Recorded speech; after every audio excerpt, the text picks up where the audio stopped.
দেখুন, আর্থিক সমস্যা তো আপনার লেগেই রয়েছে।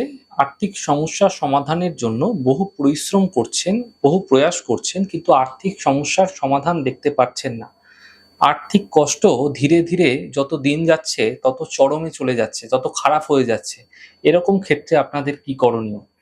দেখুন, একটি প্রক্রিয়া করে আপনি সারা বছর জুড়ে আর্থিক সমৃদ্ধি লাভ করতে পারবেন।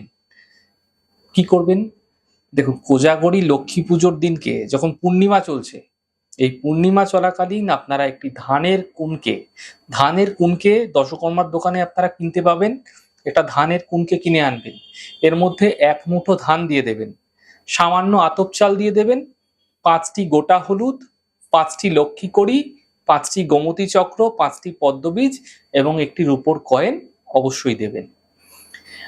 দেওয়া হয়ে গেলে কুনকের মুখটি বন্ধ করে আপনারা সামান্য কেশর গুলে ৫টি ফোঁটা সেই কুনকের গায়ে দিয়ে দেবেন।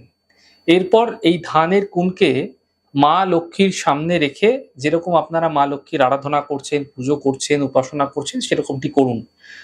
এবং পুজো শেষ হয়ে গেলে এই কুনকেটিকে হলুদ রঙের কাপড় দ্বারা মুড়বেন। রেশমি কাপড় হলে ভালো হয়। হলুদ রেশমি কাপড় দ্বারা মুড়ে আপনার অর্থ রাখার স্থানে রেখে দিন।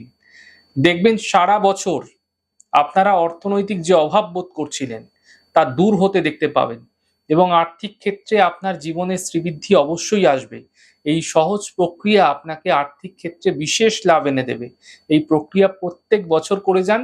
দেখুন, আর্থিক সাফল্যের জন্য আপনারা জীবনে অনেক কিছুই করে থাকেন, অনেক প্রক্রিয়া আপনারা করেন, কিন্তু এই ছোট্ট প্রক্রিয়া করে দেখুন, নিশ্চিতভাবে মা লক্ষ্মীর কৃপা আপনার জীবনে বর্ষিত হবে এবং আর্থিক ক্ষেত্রে সাফল্য মিলতে দেখতে পাবেন।